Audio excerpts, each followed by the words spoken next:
El tema que nos convoca hoy tiene que ver más que nada con hablar un poco del derecho internacional y la pandemia.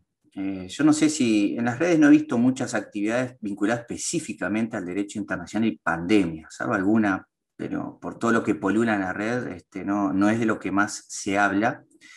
Y quizás también porque no es muy claro la verdadera incidencia que puede tener una pandemia sin precedentes, por lo menos para nosotros y el mundo moderno, salvo que nos remontemos a la gripe española, ya hace varias décadas, pero para nosotros este es un fenómeno totalmente nuevo, totalmente diferente y que trae mucha incertidumbre, no solo a los particulares, sino que también a los estados y a las relaciones internacionales en general. Es difícil hacer futurología si esto, por más que haya vacunas y todo el mundo se logre vacunar, va a seguir con este tema del distanciamiento, el tapaboca, que condiciona de alguna manera las relaciones. Y que de alguna manera también plantean esquemas de adaptación desde el derecho internacional.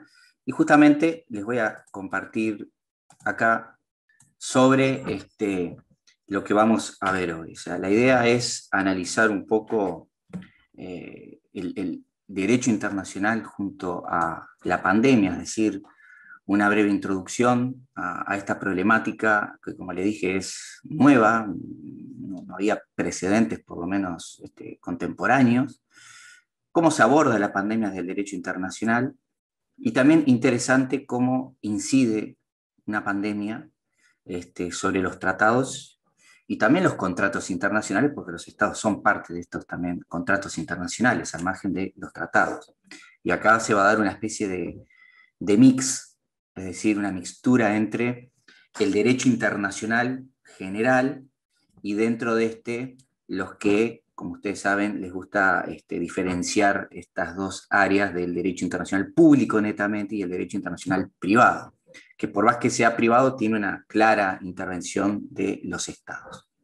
Entonces, para empezar, los antecedentes en materia de pandemias a nivel de derecho internacional, si bien hubo algunos episodios que capaz que ustedes conocerán a raíz de justamente todo lo que sale de la pandemia, con lo que anteriormente había pasado con la gripe aviar, la gripe porcina, etcétera, etcétera, no llegaron a consolidarse al nivel de lo que es la pandemia COVID. Es decir, si bien hay algún antecedente en el sentido de este tipo de coronavirus, está claro que nunca tuvo la dimensión que hoy ha tenido. Es decir, llevamos más de un año y 5 meses desde que se introdujo esta nueva circunstancia en la escena internacional y que ha replanteado, bueno, un cierto statu quo en algunas relaciones entre los estados y que ha aumentado también el nivel de conflictividad. No es ilógico que hoy en día los medios alternativos de disputa se han disparado, es decir, muchos centros de arbitraje, de mediación, de conciliación han tenido un crecimiento exponencial. Entonces ahí ustedes ya tienen una consecuencia directa de la pandemia que ha llevado a replantear la forma de encauzar los conflictos, ¿sí? En algunos casos para, bueno, dar razón a una de las partes y en algunas otras circunstancias para continuar las relaciones comerciales. Sobre todo cuando tenemos un detalle muy fundamental que es el cierre de fronteras o cuando tenemos complicaciones a la hora de trasladar un producto o brindar un servicio donde haya que atravesar justamente fronteras entre estados. Todo esto plantea una problemática muy importante. Entonces, no han habido antecedentes, a lo que me les refería anteriormente de la gripe española, y por lo tanto estamos en un escenario de incertidumbre. Como ustedes ven, desde la introducción de las vacunas, igual tampoco hay un horizonte claro de cuándo se volvería a la normalidad que teníamos antes. Yo tampoco me voy mucho al extremo de la normalidad, pero bueno, está claro que todavía no hay claramente una respuesta a este tema. Tampoco la tiene la OMS, ¿eh? La OMS tampoco ha hecho un horizonte a futuro sobre cuándo estaríamos regresando a la época ante pandemia, pero sí es cierto que la OMS ha tomado cartas en el asunto. Y lo interesante también para que ustedes conozcan, la Organización Mundial de la Salud tiene competencias dentro de lo que es el derecho internacional público. Como ustedes saben, la OMS es una organización intergubernamental, pero tiene la potestad únicamente de emitir recomendaciones. ¿Qué quiere decir esto entonces? Que bajo la Carta Constitutiva de la OMS, los estados tienen la potestad de conducir o manejar la pandemia como ellos entiendan pertinente. ¿Por qué? Porque la propia Carta establece el respeto a ese principio de soberanía, es decir, los estados, como ustedes ven, manejan la pandemia con diferentes criterios, ¿sí? Lo tienen en la región y lo tienen a nivel del escenario internacional. Pero también establece un reglamento sanitario internacional que interesantemente es obligatorio para los estados que forman parte de la OMS y que han adherido al reglamento sanitario internacional, pero que también regula, digamos, las medidas que puedan tomarse por parte de los estados de forma provisoria o también definitiva, pero no establece tampoco limitaciones, como hoy en día algunos estados han tomado en materia de circulación o exigencias para trasladarse como, bueno, lo que parecería que sería eventualmente el tener un pasaporte sanitario. Pasaporte sanitario igual no es para demonizar, no es algo relativamente nuevo, porque si ustedes querían viajar a determinados países, a veces les exigían la vacuna de la fiebre amarilla. Yo tengo el carnet, por ejemplo, entonces no sería un requisito 100% nuevo. Sí va a plantear otro tipo de problemas, para los cuales el derecho internacional puede ser una herramienta de utilidad, que es el tema de los derechos humanos, porque está el problema de la libertad de circulación, el tema del trabajo y todo esto vinculado a aquellos países que pueden tener o no tener la vacuna. Interesantemente también la OMS no es de los que facilita la vacuna. Si ustedes hacen un análisis en profundidad, la OMS en realidad lo que hace es habilitar los protocolos para probar las vacunas, pero quienes realizan el trabajo de crear la vacuna son los laboratorios internacionales privados, y ahí hay un gran problema que no es ajeno para el derecho internacional, que es el tema de las patentes. Entonces, ¿por qué al día de hoy cada estado no ha podido desarrollar su propia vacuna, o por lo menos a nivel uniforme? Bueno, porque acá hay todo un tema de patentes que tienen un peso a nivel internacional importante y que de alguna manera también condiciona el accionar de la OMS y de algunos estados. Entonces, desde ese punto de vista, ¿el derecho internacional puede ser una herramienta útil para enfrentar la pandemia? Y bueno, yo le diría que depende el sector en el que nos estemos manejando. Y por eso yo me voy a concentrar específicamente, al margen que después ustedes tengan algunas preguntas puntuales, cómo trabaja el derecho internacional sobre los instrumentos que nosotros hemos visto y conocemos, que son los tratados y que son los contratos internacionales. La pandemia afecta al derecho internacional.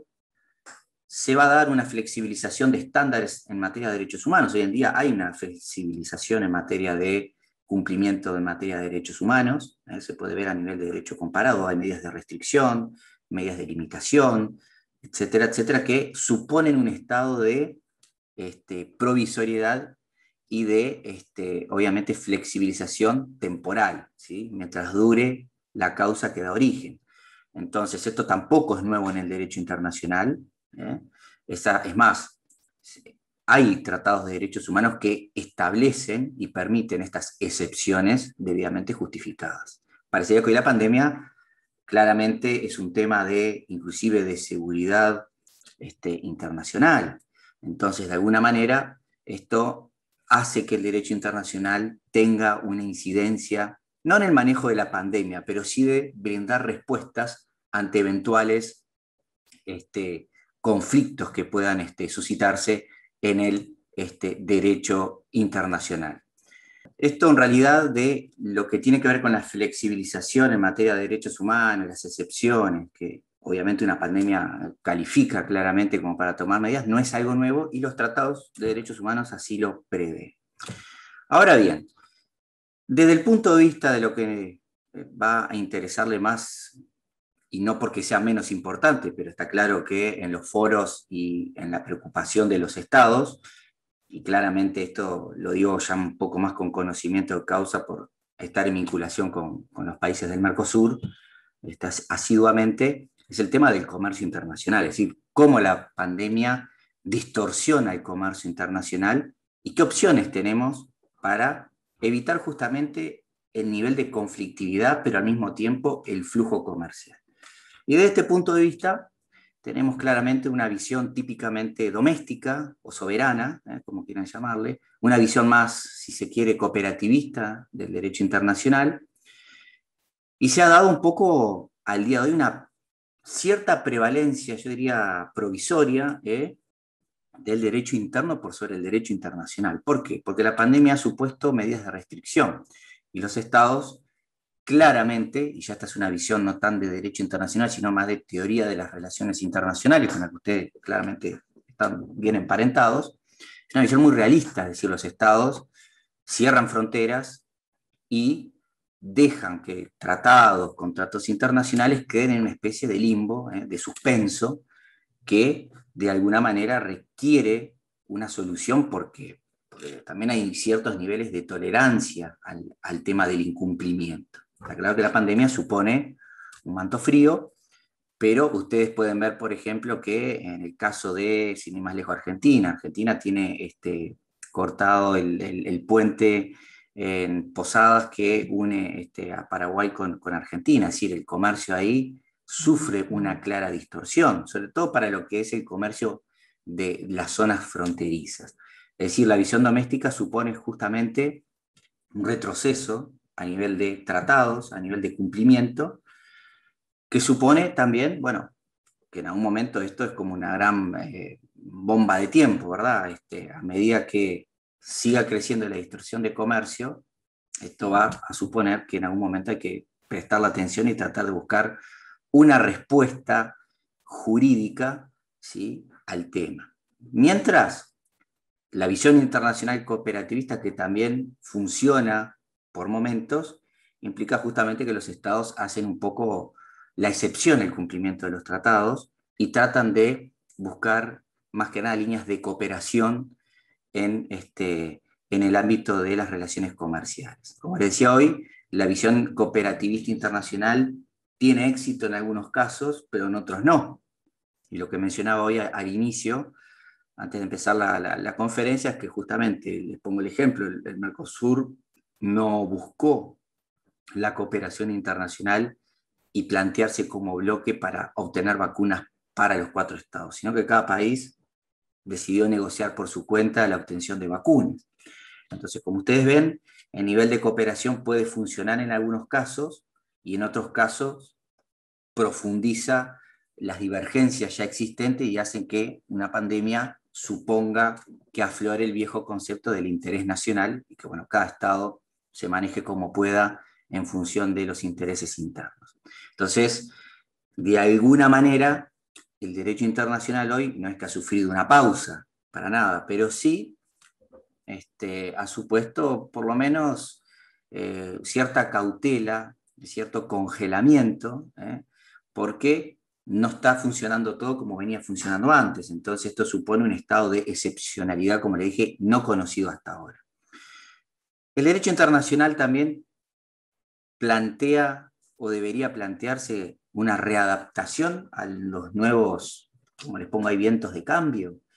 Y es difícil avisorar ahora grandes cambios en el derecho internacional, porque esto va a, de alguna manera, depender de cuándo haya un horizonte en el cual la pandemia pueda terminar, por decirlo de alguna manera, pese a que hay voces contrarias que establecen que, bueno, esto ha llegado para quedarse y que esto va a suponer un nuevo cambio en las relaciones internacionales y en las relaciones también privadas. Esto va a suponer, sí, modificaciones normativas, el teletrabajo, por ejemplo, eso va a suponer también un cambio en algunas normas de la Organización Internacional del Trabajo. Bueno, todas esas consecuencias que se pueden dar van a implicar una readaptación del derecho internacional, pero sobre todo en ese conflicto que hay entre lo que uno puede ver en la escena internacional, los derechos humanos y el estado de excepcionalidad que hoy supone el no cumplimiento de algunas normas de derechos humanos. Yo diría que ese es uno de los grandes problemas. El otro día estaba mirando, por ejemplo, es feo decir, pero bueno, la noticia lo decía así, los campos que habían en Hungría para limitar el acceso de personas por las fronteras. Y de alguna manera esto supone ciertas violaciones a los derechos humanos, pero bueno, cada país, como les dije, trata de imperar este primer punto que es la visión doméstica o soberana. Y es algo que es inevitable porque tiene que ver con la razón de ser de los estados. Entonces, en una situación en la cual hay incertidumbre, no hay antecedentes, no hay claridad futuro, claramente los estados responden a una visión interna, doméstica o soberana, que hace que el derecho internacional quede soslayado en ciertos momentos. Ahora bien, ¿cómo influye el COVID o la pandemia específicamente sobre los tratados internacionales? Es decir, ¿qué pasa con los tratados que están en vigencia? ¿Qué pasa con el cumplimiento? ¿Cuáles son las consecuencias? Es decir, ¿se permite hay normas sobre la renegociación, sobre medios alternativos de disputas para que los estados puedan resolver estos conflictos? Bueno, acá claramente para los que se acuerdan, siempre hay alguna respuesta a nivel jurídico y justamente la Convención de Viena del año 69 nos dice las opciones que los estados tienen hoy dentro del derecho internacional en materia de eventuales incumplimientos. Y acá tienen, por ejemplo, la opción de la suspensión. Esta es una opción que está establecida en la Convención y que permite que los estados, por consentimiento, y hablemos, por ejemplo, de un tratado multilateral, puedan, ¿sí?, suspender el cumplimiento de un tratado. ¿Por qué?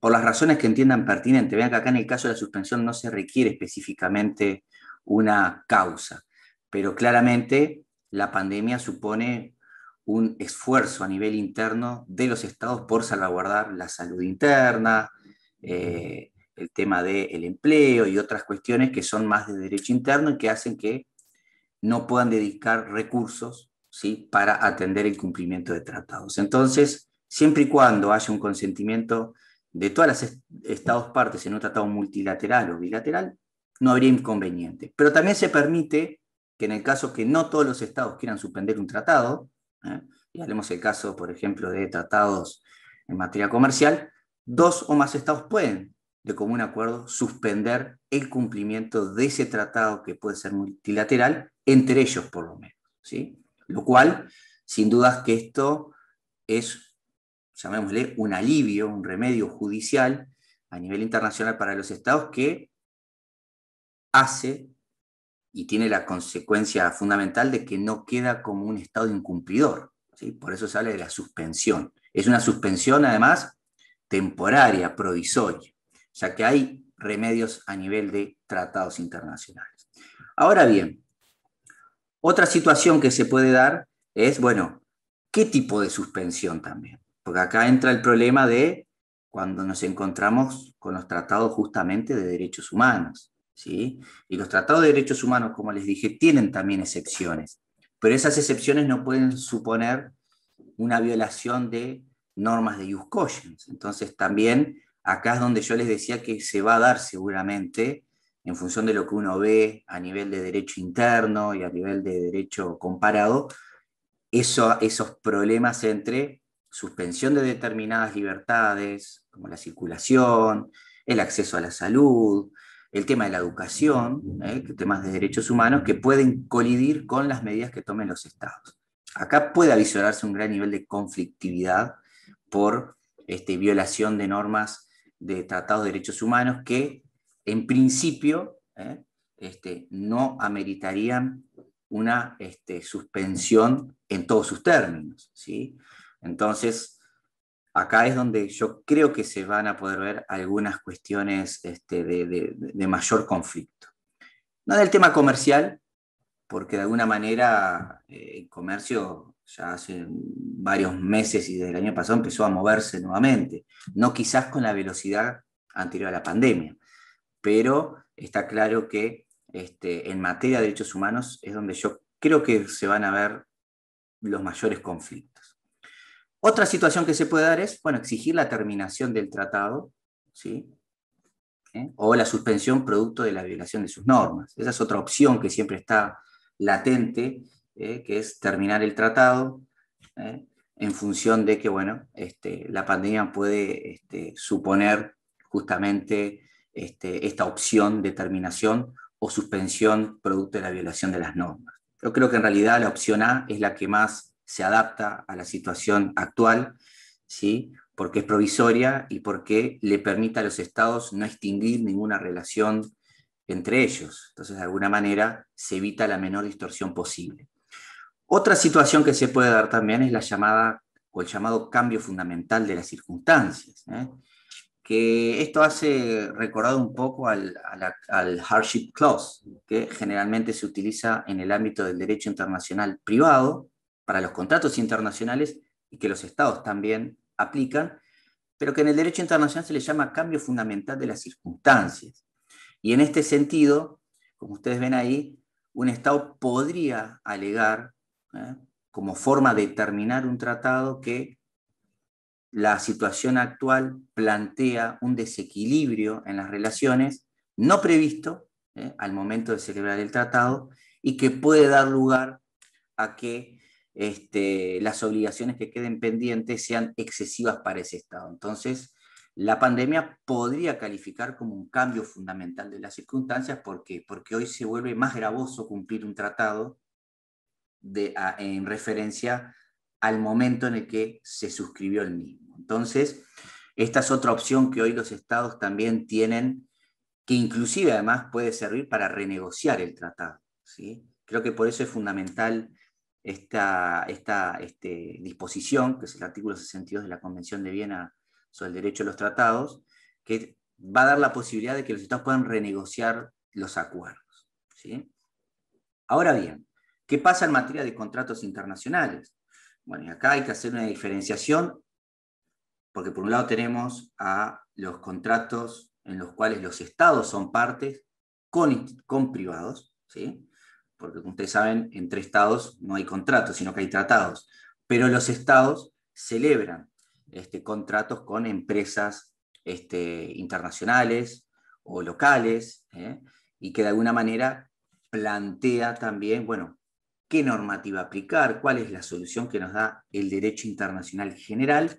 Y ahí tenemos, por ejemplo, desde etapas de renegociación, qué pasa con el atraso en los cumplimientos, un mayor aumento de la conflictividad, porque se retrasan los pagos, porque se postergan, porque tampoco se puede trasladar la mercadería porque hay impedimentos en las aduanas, etcétera, etcétera. Y esto supone, obviamente, un mayor recurso a los medios alternativos de disputa, porque no solo en Uruguay, sino en muchos poderes judiciales de la región, los poderes judiciales justamente no están funcionando ni dando respuestas como se pretende, sino que hay que agendarse, sino que hay también feria sanitaria, y todo esto de alguna manera también genera consecuencias para los negocios y el comercio.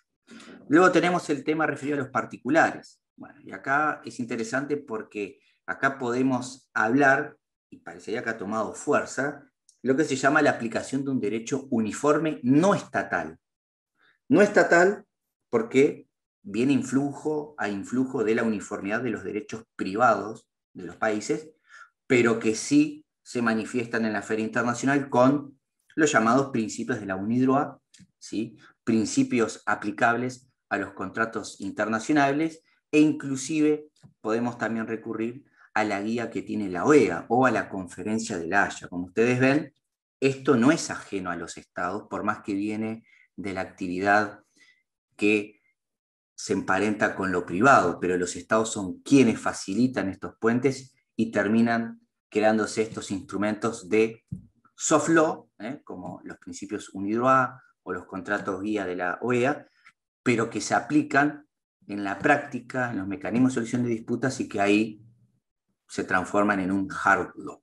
Entonces, si uno va a los principios de UNIDROIT, va a poder encontrar acá todo lo que tiene que ver con relación al incumplimiento, me quedó mal escrito ahí, y las consecuencias temporales que se pueden dar en los contratos internacionales. Y justamente en materia de la cuestión del COVID, bien podemos encontrar el o la causa de la llamada fuerza mayor. Los casos de fuerza mayor son los que a mí me van a permitir, ¿sí?, aplicar los principios, y de alguna manera soslayar los efectos negativos del incumplimiento. ¿Qué quiere decir esto?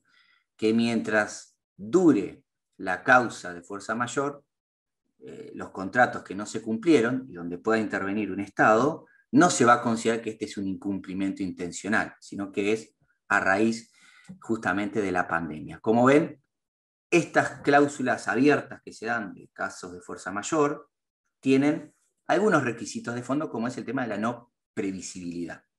Nadie podía prever al firmar un contrato, una empresa internacional con un Estado, que en el 2018, 2017, que en el 2020 iba a venir una pandemia que iba a dificultar la ejecución del contrato. Bueno, esto de alguna manera pone un manto frío, ¿verdad?, sobre las relaciones y hace que uno de las partes que no haya podido cumplir no sea responsable y con lo cual obviamente escapar a una eventual sanción si esto se judicializa.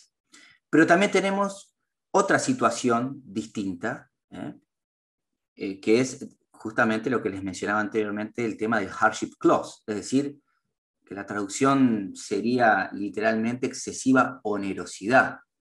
Y esto tiene que ver específicamente con la potestad que tiene una de las partes, producto justamente de una situación como esta de pandemia, de poder renegociar el contrato, y esto puede incluir un Estado. ¿Por qué? Porque cumplir un contrato hoy bajo las condiciones de pandemia suponen una carga excesiva a cuando se firmó el contrato. Entonces, acá sí específicamente se permite renegociar o readaptar el contrato. Y si no lo hacen las partes, lo puede hacer un juez o un árbitro, aplicando estos principios. Y es interesante porque, sin embargo, si volvemos hacia atrás, al cambio fundamental de la circunstancia, que solamente está previsto para el tema de Estado a Estado con los tratados, acá no se permite, o por lo menos no está texto expreso, esa posibilidad de readaptar el tratado. Yo lo que les dije es que esto puede dar pie para una eventual renegociación, pero acá, sin embargo, no hay una norma que me dé esa solución como sí la da, por ejemplo, de hardship clause, que establece que las partes pueden renegociar y si en caso que una de ellas no quiera, al momento de judicializar el tema, el juez o el árbitro puede readaptar el contrato a la situación actual. Yo creo que estas circunstancias de conocerlas son muy buenas porque permiten un campo para renegociar, para readaptar las relaciones a las épocas de pandemia y justamente evitar un mayor nivel de conflictividad, que de alguna manera hace que la relación comercial, en vez de fluir, se termine y uno pueda tener un hermoso laudo, una buena sentencia, pero que realmente sea totalmente inejecutable y que también puede evitar que muchas empresas entren en esos periodos de, no digamos bancarrota, pero sí de mengua de sus recursos. Yo creo que estos instrumentos son muy interesantes que se conozcan a nivel no solo de Estado, sino a nivel privado. Por lo tanto, por eso les decía, el derecho internacional acá sí nos da herramientas de utilidad para poder readaptar la situación de pandemia a este nuevo contexto y renegociar tratados. Bien, para ir, digamos, terminando y ir a las conclusiones. La pandemia ha supuesto y sigue suponiendo un estadio de incertidumbre. Incertidumbre porque, bueno, nada funciona como funcionaba antes, pero no supone tampoco un caos total porque, como les decía anteriormente, el derecho internacional provee de herramientas justamente para este tipo de situaciones. Por eso existen estas cláusulas tan genéricas, de la fuerza mayor o el hardship, que le permite, o el cambio fundamental de circunstancias, que permite a los actores poder adaptarse al nuevo contexto y no sufrir las consecuencias negativas que podrían tener si hubiese un incumplimiento en tiempos normales. Esto también trae aparejado la flexibilidad comercial. Entonces, de alguna manera, yo creo que el derecho internacional sí puede ser de utilidad, bien utilizado, pero conociendo estas herramientas, que yo no sé si realmente los actores lo conocen. En el ámbito privado seguramente sí, y por eso hoy en día tenemos muchos contratos que están siendo llevados a centros de arbitraje a nivel internacional o que son producto de la mediación, etcétera, etcétera. Entonces, creo que de alguna manera también los estados son conscientes de esto, no tan directamente, pero sí indirectamente, capaz que ellos no lo utilizan, pero sí han empezado a adoptar, por ejemplo, en el día de ayer Brasil se volvió signatario de la Convención de Singapur para el tema de mediación, lo cual esto marca también que estos medios alternativos de disputas comienzan a ser una opción para tanto estados como partes privadas entre sí y entre estados y partes privadas en sus relaciones recíprocas. Entonces, yo creo que el derecho internacional ya tiene herramientas nuevas, o mejor dicho, herramientas. Por eso cuando acá en las conclusiones el segundo punto habla de la readaptación del derecho internacional a las circunstancias, yo creo que ya las herramientas existen. Creo que no hay necesidad de inventar nada nuevo, sino que justamente todas estas herramientas, tanto de hard law como de soft law, ya existen y que de alguna manera pueden ayudar a que las consecuencias negativas de la pandemia sobre el comercio puedan ser un poco más fáciles de sobrellevar. Yo creo que con este panorama, por lo menos en función de lo que específicamente refiere a tratados y contratos, sin duda es que el derecho internacional es una herramienta útil, quizás no tan conocido en profundidad, pero que de alguna manera ya nos está dando las pautas de que por la práctica que se está dando, por lo menos a nivel privado, los actores empiezan a utilizar cada vez más el tema de todas estas herramientas del derecho internacional. Y creo que hay una clara explicación también, porque en este caso la pandemia es mundial. Entonces, de alguna manera, una pandemia internacionalizada hace que el derecho internacional, por lo menos para los temas comerciales, pueda ser de utilidad. Para otras cuestiones, quizás, como les decía anteriormente, de temas de interés nacional, cuestiones que tienen que ver ya con la propia razón de ser del Estado, bueno, el derecho internacional sea un poco más cauto, porque los Estados también tienen este principio de soberanía que es totalmente importante para ellos y hace que, bueno, en algunas cosas no se logre avanzar. Pero para esto yo les diría que hoy la práctica internacional muestra un recurso importante a estos instrumentos, ¿sí? Y bueno, creo que de alguna manera puede marcar la tendencia. Para finalizar, como les decía, es difícil hacer futurología. Yo creo que los mayores problemas que se van a encontrar dentro del derecho internacional van a ser desde el derecho interno, cuando choquen justamente estos tratados en materia de derechos humanos y estas medidas de excepción, que se sigan prolongando en el tiempo y que generen, bueno, medidas o arbitrarias en algunos estados, o discriminatorias, o exigencias que no están previstas en los tratados y que de alguna manera colide con el ejercicio y el avance y el cumplimiento de algunos derechos, sobre todo en materia social, económica y cultural, ¿sí? Ahí es donde yo creo que se puede avisorar un eventual cúmulo de conflictos. Dependerá del tiempo, pero bueno, creo que por lo menos con esto hay un panorama claro de que herramientas existen y queda en los actores utilizarlas, es decir, tenemos soluciones, ¿sí? Bueno, yo creo que con esto ya les di un panorama bastante general sobre cómo el derecho internacional puede ser utilizado como herramienta en épocas de pandemia.